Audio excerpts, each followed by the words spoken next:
Guys हम लोग अब मूव कर रहे हैं लेक्चर नंबर 24 ऑफ चैप्टर 3। और आज इस वाली क्लास में मैं आपको सिखाऊंगी कि जो इलेक्ट्रोफाइल्स हैं उनके पास एनर्जी कम होती है, और जो वैकेंट ऑर्बिटल्स हैं उसमें, जो इलेक्ट्रोफाइल्स के वैकेंट ऑर्बिटल्स हैं उसमें एनर्जी कम होती है। And how are we going to show the arrows, और how the reaction mechanism can be explained on the basis of electron transfer. ठीक है। तो अब जब भी हम लोग कोई भी, लेट्स से हम लोगों ने एक प्रोटॉन लिया, तो इस तरह से हमने एक प्रोटॉन ले लिया H पॉजिटिव। ठीक है। तो अगर हम ये प्रोटॉन ले रहे हैं तो डेफिनेटली इसके पास क्या होगा, एम्प्टी 1s ऑर्बिटल, है ना। तो इसके पास क्योंकि H पॉजिटिव है, no electron, empty 1s orbital. अब अगर इस H पॉजिटिव पे एक न्यूक्लियोफाइल अटैक करेगा तो there is going to be a formation of a bond, because nucleophile के पास क्या है, एक्स्ट्रा इलेक्ट्रॉन्स। ठीक है।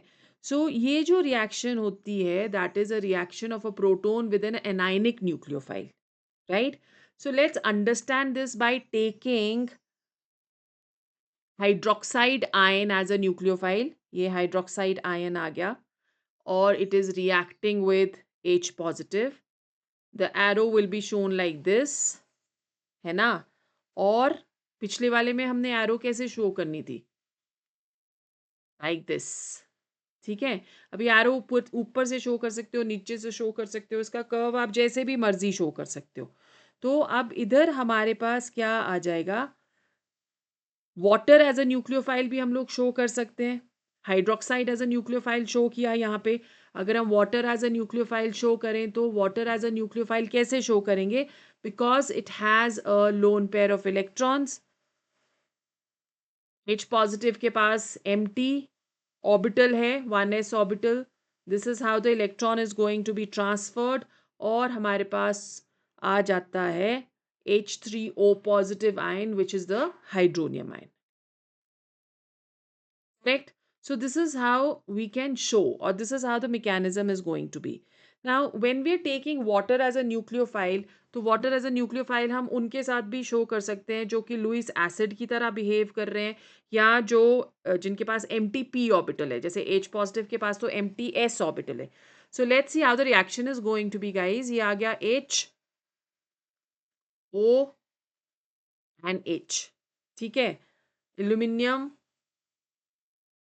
क्लोराइड के साथ में रिएक्शन शो कर रही हूँ। एल्यूमिनियम क्लोराइड के पास एक एमटीपी ऑर्बिटल है, right. So the electron transfer is going to take place like this, and we have a new bond formation, Al negative, O positive, hydrogen and hydrogen, chlorine, chlorine and chlorine. ठीक है। So this is how the formation of Al2O3 can be shown. So curly arrow show करता है actual movement of the pair of electrons, जैसे कि आप यहाँ पे देख रहे हो। और कहाँ से कहाँ, फिल्ड ऑर्बिटल से एम्प्टी ऑर्बिटल की तरफ। Okay.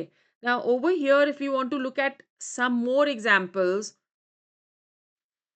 like we're taking HO negative and H positive. H positive के पास एम्प्टी 1s ऑर्बिटल है, इसके पास एक एक्स्ट्रा इलेक्ट्रॉन है। तो hydroxide ion over here is going to behave as a nucleophile. ठीक है। ये चला गया यहाँ से यहाँ, and we have over here the formation of water, जब हम लोग हाइड्रोक्साइड आयन को एज अ न्यूक्लियोफाइल ले रहे हैं। ठीक है। और जैसे आपने यहाँ पे देखा, फिर आप वाटर को एज अ न्यूक्लियोफाइल लेके, this is how the bond formation that can take place. Now if the nucleophile is attacking an anti bonding orbital, जैसे फॉर एग्जाम्पल हमने ब्रोमीन और ब्रोमीन ले लिया। ठीक है। और इसको we are taking over here dimethyl sulphide. Okay, now there are going to be two arrows which are required. One arrow is to break the bond, bromine to bromine. Okay, and the other arrow is to make the bond. So these lone pair of electrons are going to be transferred over here. तो अब जो ये वाला bromine है वो तो आ गया Br negative, है ना? और जो दूसरा वाला ब्रोमीन है S methyl positive and methyl, right? So one arrow is to break the bond and the other arrow is to make the bond. We can take another example over here. Like we're taking Br, HBr we are taking, okay? So one arrow to break the bond. ये leaving group हो जाएगा. Bromine which is going to leave. And the other arrow is going to be to make the bond. So there is going to be formation of ammonium ion over here. ये यहाँ से आ गया इधर, है ना? और ये आ गया हमारे पास, एक बॉन्ड हो गया ब्रेक Br नेगेटिव और एक बॉन्ड हो गया make to form NH4 positive which is the ammonium ion. ठीक है guys, I hope you have understood.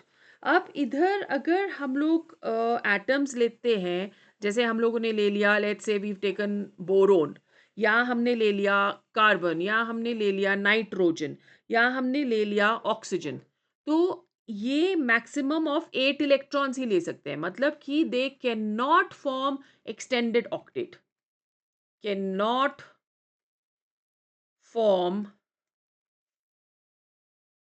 Extended octet. ठीक है, तो अगर ये एक्सटेंडेड ऑक्टेट नहीं बना सकते, तो अगर if there is a reaction given to like to you like this, कि whether this reaction can take place or not, we've taken triphenyl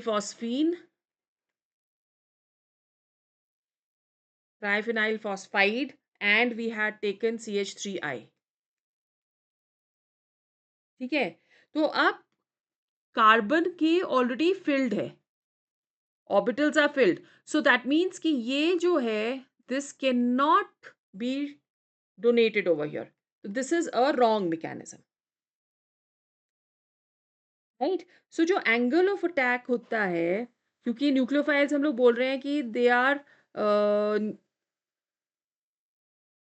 attacking from a direction perpendicular to the plane of carbonyl group, but approximately and surprisingly they attack at an angle of 107 degrees. Okay, so ये एक rule है कि 107 degree से वो attack करेगा. तो अगर हम लोग कंपैरिजन कर रहे हैं of the mechanisms over here guys, so let's see कि अगर सपोज हम लोगों ने शो कर दिया we have boron, hydrogen, hydrogen and we have hydrogen and hydrogen, तो ऑलरेडी इसके सारे जो ऑर्बिटल्स हैं वो फिल्ड है और यहाँ पे X पॉजिटिव है और ये नेगेटिव चार्ज आ जाएगा. ठीक है, तो this can not be shown, this is wrong. Because क्यों इट इज रॉन्ग? कि ये रिएक्शन इम्पॉसिबल है. X cannot form a bond with boron because boron cannot form extended octet. But on the contrary, यहाँ पे हम लोग mechanism कैसे show कर सकते हैं that we have boron, hydrogen,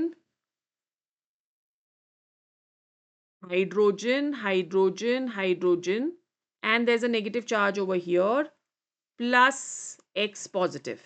ठीक है, तो करेक्ट मैकेनिज्म क्या होगा कि this is going to transfer over here. So as a result, we will get BH3, hydrogen, hydrogen and hydrogen, and plus we are going to get HX.